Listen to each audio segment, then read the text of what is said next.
Assalamualaikum warahmatullahi wabarakatuh. Perkenalkan, nama saya Faiza Zahra dengan NIM 2306010 dari kelas MIK 3A. Di sini saya akan membuat 5 video artikel tentang DFD untuk memenuhi mata kuliah analisis dan perancangan informasi kesehatan. Baik, DFD yang pertama yaitu tentang pendaftaran pasien di puskesmas. Di sini memiliki 4 terminator, yaitu calon pasien, dokter, dan kepala puskesmas. Dan juga memiliki 3 proses, yaitu pendaftaran, pemeriksaan, dan pelaporan. Nah, di sini dimulai dari proses pendaftarannya, yaitu calon pasien datang membawa formulir pendaftaran, KTP, dan KK. Data tersebut akan dikirim ke bagian pendaftaran. Sampai di bagian pendaftaran akan diolah, dan jika pasien baru maka dilakukan verifikasi data. Dan jika ada kesalahan atau tidak valid maka dikembalikan kepada pasien dengan status formulir pendaftaran invalid. Ketika semuanya sudah valid datanya, maka data pasien dapat disimpan di data store Poli, yaitu data pasien baru. Selanjutnya, setelah pendaftaran selesai, pasien resmi menjadi pasien dalam sistem. Proses yang kedua yaitu proses pemeriksaan. Pasien yang sudah terdaftar menuju pemeriksaan, data kunjung pasien atau KP-nya dikirim ke bagian pemeriksaan. Dokter menerima KSP atau kartu status pasien dari bagian pemeriksaan. Dokter melakukan pemeriksaan dan mengisi hasilnya di KSP atau isi, serta membuat surat rujukan bila diperlukan. Hasil pemeriksaan dikembalikan ke bagian pemeriksaan dan akan disimpan di bagian data store rekam medisnya, dan juga disimpan di bagian data store karyawan, karena karyawan dapat berperan dalam pengolahan rekam medis dan distribusi data di bagian pelaporan. Selanjutnya, proses yang terakhir yaitu proses pelaporan, di mana dari hasil pemeriksaan tadi bagian pelaporan menerima data dari data store rekam medis. Itu sistem pelaporan menghasilkan dokumen laporan seperti LSR, yaitu laporan status rekaman medisnya, LB1-nya, dan LB4-nya. Semua laporan akan dikirim kepada kepala puskesmas atau dievaluasi sampai di kepala puskesmasnya. Selanjutnya ada kelebihan dan kekurangan dari DFD sistem pelayanan di puskesmas. Yang pertama yaitu kelebihannya. DFD ini menggambarkan alur data secara jelas dan terstruktur mulai dari pendaftaran, pemeriksaan, hingga pelaporan. Hubungan antar entitas seperti pasien, dokter, karyawan, dan kepala puskesmas juga terlihat runtun, sehingga mudah dipahami oleh si pengguna. Selain itu, DFD membantu mengidentifikasi kebutuhan data seperti data pasien, rekam medis, dan pelaporan yang dilakukan dalam sistem. Selanjutnya, ada juga kekurangan dari DFD tersebut, yaitu belum menampilkan simbol data store secara jelas sehingga penyimpanan data tidak tergambar secara detail. DFD ini juga belum dilengkapi data diksionari dan batas sistem yang tegas, serta tidak menunjukkan urutan waktu antar proses. Selain itu, diagram ini masih berada pada DFD level 1 agar setiap proses dapat dijelaskan lebih rinci secara keseluruhannya. DFD ini sudah baik untuk menjelaskan alur sistem secara umum, tetapi perlu menyempurnakan agar lebih informatif dan lengkap. Baik, di sini di video kedua saya akan menjelaskan artikel tentang obat yang ada di apotek.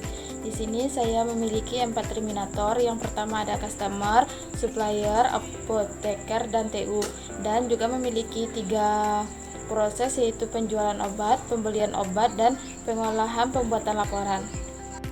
Baik, proses yang pertama dimulai dari proses pembelian obat, yaitu tata usaha atau petugas mencatat kebutuhan obat berdasarkan stok yang tersedia. Kemudian data kebutuhan tersebut dikirim ke supplier bersama dengan data suppliernya. Supplier mengirimkan obat yang dipesan ke apotek beserta data pembelian. Setelah obat diterima, sistem mencatat transaksi sebagai pembelian obat dan menyimpan data pengeluaran keuangan dan data obat baru ke dalam data store-nya. Selanjutnya, TU melakukan pembayaran kepada supplier dan transaksi pembelian tercatat sebagai laporan pembelian obat. Selanjutnya masuk ke proses yang kedua, yaitu proses penjualan obat. Customer datang untuk membeli obat di apotek. Selanjutnya, petugas bagian penjualan obat menerima permintaan dan mengakses data obat dari sistem. Selanjutnya, sistem menghasilkan obat data customer dan mencetak struk penjualan sebagai bukti transaksinya. Selanjutnya, customer menerima obat dan stroke, sementara data transaksi penjual disimpan di data store-nya sebagai pendapatan penjualan obat. Selanjutnya, stok obat di sistem otomatis berkurang setelah penjualan berlaku. Selanjutnya, ada proses pengolahan dan pembuatan laporan. TU melakukan login ke sistem untuk mengelola data transaksi. Selanjutnya, sistem mengambil data dari proses pembelian dan penjualan obat untuk diolah menjadi laporan.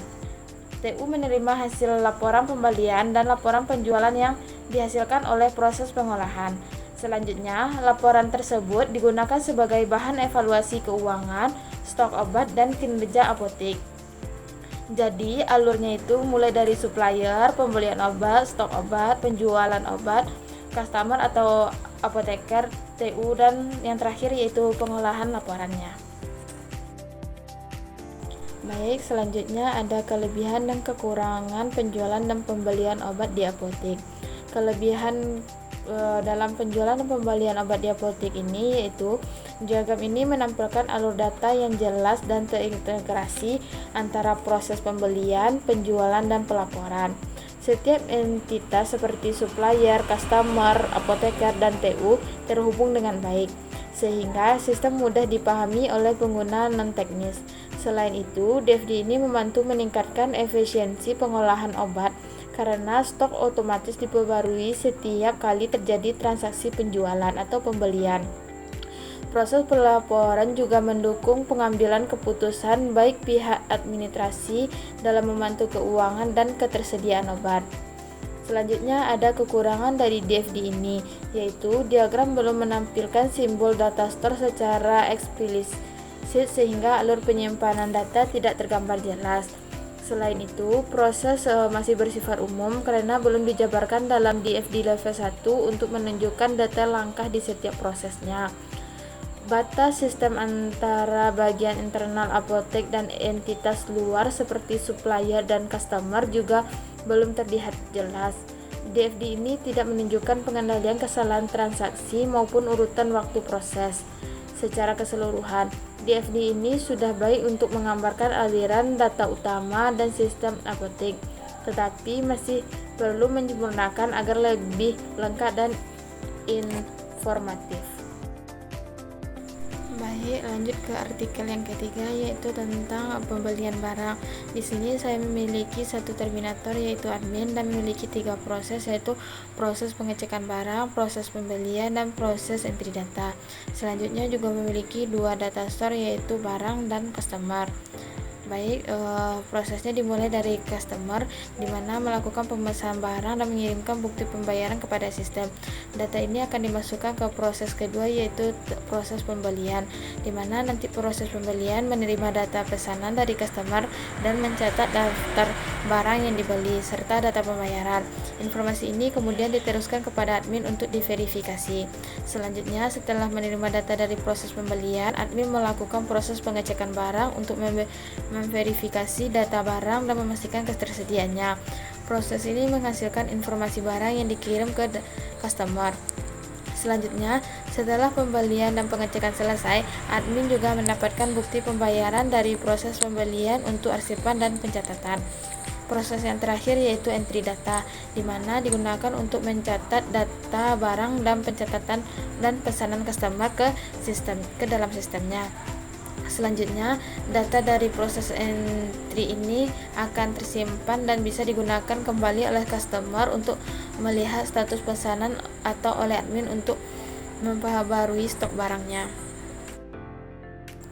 Selanjutnya ada kelebihan dan kekurangan dari DFD pembelian barang ini.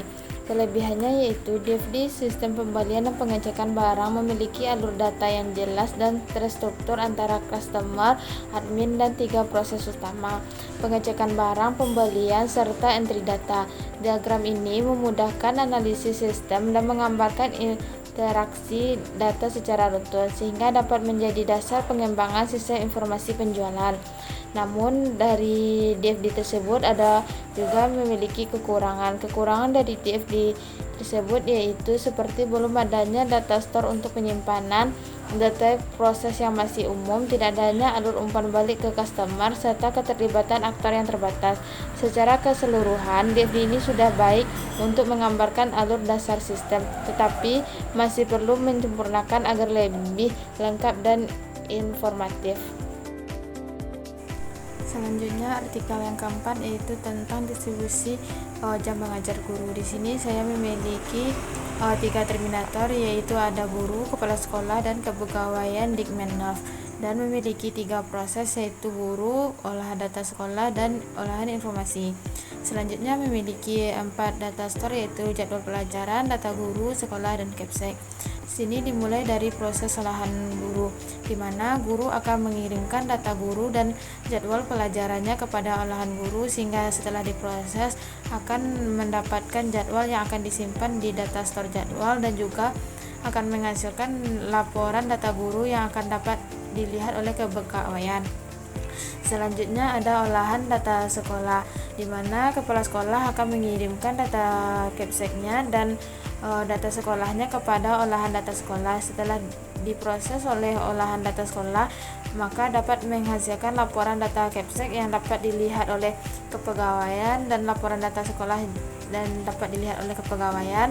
Selanjutnya ada informasi data sekolah yang dapat dilihat oleh guru, dan juga menghasilkan dua data store-nya, yaitu data store sekolah dan data store capsek.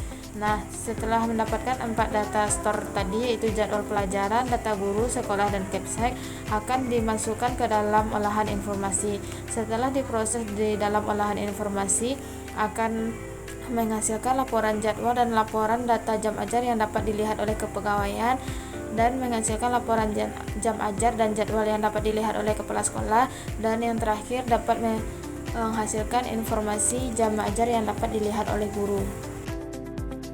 Selanjutnya DFD distribusi mengajar guru ini juga memiliki kelebihan dan kekurangannya.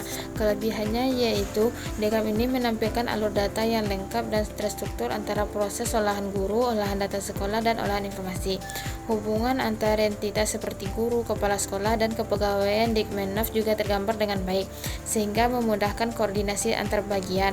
Selain itu, adanya data store seperti data guru, data sekolah, dan jadwal pelajaran membantu menunjukkan bagaimana data disimpan dan dikembalikan. Namun DFD ini memiliki kekurangan, di mana diagram terlihat cukup kompleks dan padat sehingga sulit dipahami oleh pengguna baru. Batas antar level belum jelas, penamaan aliran data kurang konsisten, dan setiap proses masih bersifat umum tanpa rincian input dan outputnya secara spesifik. Selain itu, terdapat potensi duplikasi data karena beberapa aliran informasi terlihat berulang.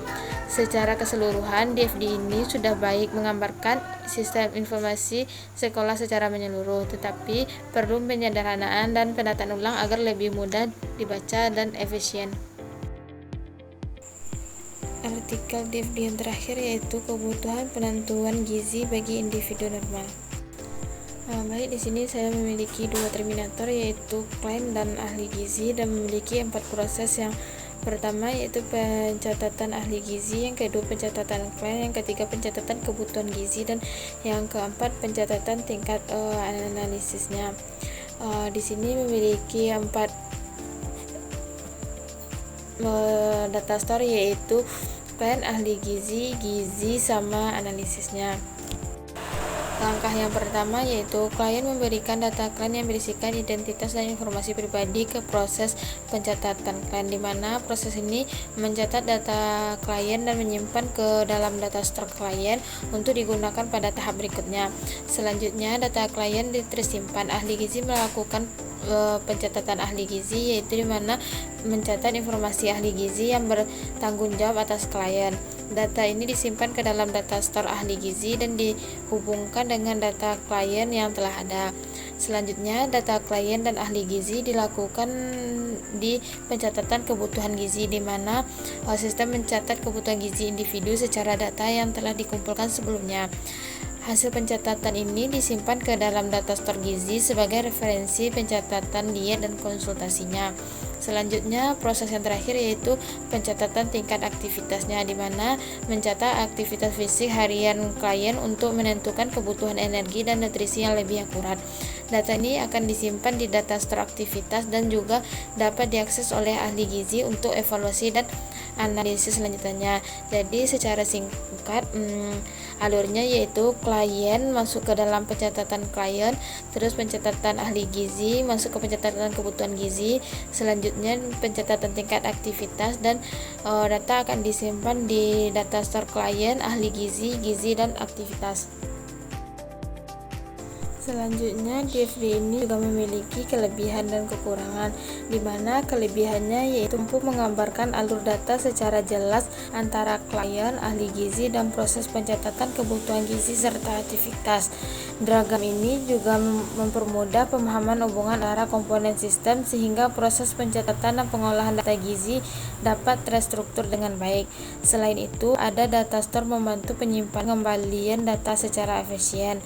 Namun, DFD ini juga memiliki kekurangan, di mana DFD ini belum menampilkan data proses secara mendalam seperti validasi data atau mekanisme keamanan informasi. Diagram juga tidak menunjukkan urutan waktu proses dan kemungkinan interaksi tambahan antar pengguna. Akibatnya, pengembangan masih perlu membuat diagram lanjutan agar sistem dapat diimplementasikan secara lengkap. Baiklah, itulah video tentang 5 artikel DFD yang saya sampaikan. Jika ada salah dan kurangnya, saya mohon maaf. Saya sudahi dengan wabillahi taufiq wal hidayah. Wassalamualaikum warahmatullahi wabarakatuh.